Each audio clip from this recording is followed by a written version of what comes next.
अचानक हॉस्पिटलमध्ये इमर्जन्सीमध्ये आले आणि मला या बातमीची काही माहिती सुद्धा नव्हती. आल्या आल्या मी नातेवाईकांशी बोललो, त्यांना समजावून सांगितलं आणि योग्य ट्रीटमेंट चालू केली. तर त्यांना जी कंडिशन आहे ती आपण काही याच्याबद्दल डिस्कस करायला नको. पण चिवटे सरांनी सुद्धा लगेच तत्पर त्यांची माहिती घेतली. त्यांनी मला कॉल केला आणि रुग्णाबद्दलच्या आर्थिक परिस्थितीबद्दल काय अडचण आहे हे समजावून सांगितलं. सो हे केल्यानंतर आम्ही ठरवलं की आम्ही यांना पूर्ण अनकंडिशनली जी काही मेडिकल मदत लागेल आणि त्यांची जी ट्रीटमेंट व्हायची आहे या दृष्टीने आम्ही योग्य मदत सगळी करू.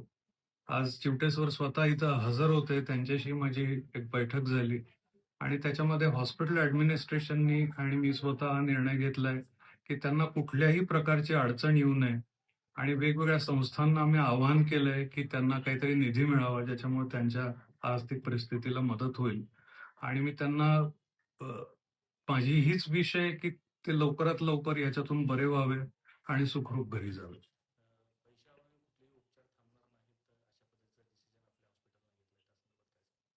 100% म्हणजे त्याच्यात काही शंकाच नाही. मला त्यांच्याकडनं कुठलीही अपेक्षा नाही आणि माझ्याकडनं जे काही माझं मेडिकल अंडरस्टँडिंग आहे या दृष्टीने जे काही बेस्ट त्यांच्यासाठी पॉसिबल आहे हे मी त्यांच्यासाठी करणार आहे. बातमी पाहिली आणि शिंदे साहेबांनी तात्काळ मला आदेश दिले की तू स्वतः सोलापूरला जाऊन सर्वतोपरी आपल्याला मदत करायची. अरबाज शेख यांच्या वडिलांना असं आदेशित केलं.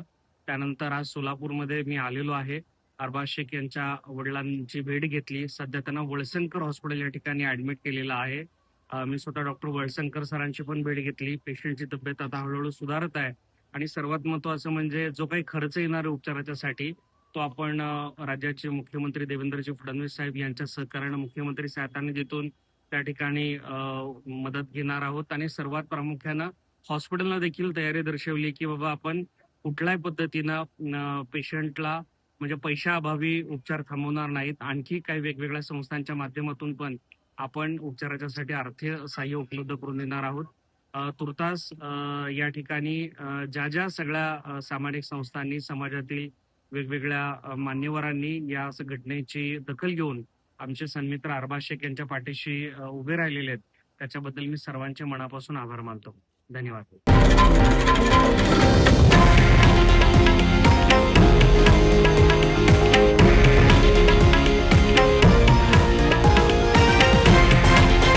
हे आहे देशातील नंबर 1 न्यूज नेटवर्क आणि आपण पाहत आहात TV9 मराठी, एकमेव.